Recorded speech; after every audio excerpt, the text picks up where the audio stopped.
happening?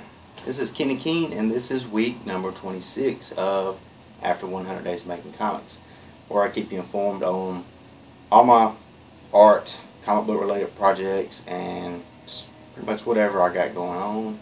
Mainly my Slayer comic series that I'm revamping, and I've kind of put it off for the past several months. Been taking client work, been doing convention sketches and prints and stuff, trying to dabble in the convention scene a little bit, but it's been hit and miss. It's been pretty positive for the most part, but the last show I did was Virginia Comic Con. It was not as good as the previous shows I've done, but Free Comic Book Day was probably my best show to date, which was kind of crazy because it wasn't really a convention.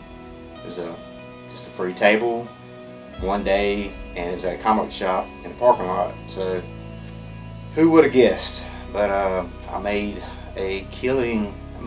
There. So I sold out of a lot of prints, especially the Baby Groot, which has been, man, it's been my best seller. It was pretty easy to draw, but it was fun to draw, and I guess that's the thing, you know. He's a cute character, people can relate to him, and I just had fun doing it. I guess it showed, it showed through my art. Some of the other prints, they're so. Did a Doctor Who, Stargate kind of crossover print, and people seem to like that, which I'm not a big Doctor Who or Stargate fan, but there's a lot of people out there. It's a big fan base for both, mainly Doctor Who, which I'm trying to get into, but I've yet to see what all the hype's about. Anyway, the reason I'm doing this today, trying to get back on track. Still doing the client work, but I'm taking a little time for myself today. I'm going to jump back on the coloring tonight. Actually, this is a page out of the book I'm working on, doing colors, digital finishes, and lettering. It's for a guy who created and wrote the character. Another guy penciled it, but I've got to go in and clean up a lot of the artwork, and because it's all pencils, so got to do the digital inking, and that's where this comes in. I finally got a tablet. I told you last time I think about it, it's a Huion. Trying to see which one it is. I think it is a 1060 Pro pen tablet. So it's a good thing to start off with. I wanted to get a Wacom, but that was better for the money. I got a bigger tablet. It's pretty big. There, got the pen, charger, all that with it. Been playing around with that, trying to get comfortable with it.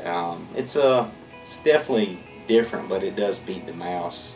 I still use the mouse a little bit because I'm so used to it and kind of dependent on it. A lot of the lassoing stuff I use the mouse still, but as far as all the line work, I'm using the pen now, and it's so much easier. I love it, but hopefully I can get to where when I lasso around an object, I can just use the pen and not the mouse. But for right now, I'm more comfortable lassoing with the mouse for some reason. But I'll grow out of it. Right now I'm using it in Photoshop. My goal is to jump on, I've got Manga Studio 5. I want to get where I can do everything in that, because I can, you can already do the lettering, pencils, inks, all that in Manga Studio. So I want to get good enough. I guess I'll play around with Photoshop a little bit as far as doing the digital inks, get comfortable, seeing it and drawing it down here. It's kind of a challenge for me. I'm getting better at it. I'm getting more steady. Still get a little bit of a shakiness in the line work. I'm trying to get better at that. But this book, I think I'm getting ahead of myself. This book is a good way to break into that. So that's the goal. Hopefully by the end of this book, I'll be able to do it pretty fluently, and I'll have smooth line work. That's the plan anyway. then I'll jump to Mango Studio 5 and hopefully just use that program only. And that way I won't have to jump to Illustrator to letter, Photoshop to color, you know, stuff like that. Anyway, I don't want to be long-winded here. I've been putting off this Slayer splash page. You know, I stopped way back, probably I want to say January or something, and stopped and kind of took a break and got away from it. And I kept it was kind of like I was dreading it in a way, but at the same time I had other things going on to work on, and I was doing the Drawing Dead stuff and all that, which it's no excuse. I think I just kind of pushed it away. You know, I took other gigs too, and for the most part, I think in the back of my head, maybe, you know, I was just kind of dreading doing that page because it was the big double page spread, and I wanted it to be perfect. And that's kind of why I got away. It took me so many years to jump back on this book anyway, because I want to do it, redo it, and do it perfect. So now I'm catching myself falling into that same pattern again, and I've got to get myself out of it. So I'm going to attempt, I don't know how far I'll get, but I'm going to attempt to pencil out the double page spread and get that knocked out. Kind of like getting over the hump, you know. Hopefully once I get over that, I can get a little more comfortable and start working on it more frequently. Still can't commit the time I was committing to it until I get, you know, this book done back here. But I'm gonna do my best. So wish me luck and check it out.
Alright, hopefully, I haven't looked ahead yet, but hopefully I got a lot done. Fingers crossed. So let me know what you think, and I'll try to be back next week with another update. Hopefully I'll get a little more done with it, maybe some inks. You know, we'll see what happens. I'm going to continue to work on this the rest of the day, and I'm going to try to get back with some drawing dead stuff. So I will talk to y'all later. Take care. Have a great weekend. Fist bump, and I'm out of here.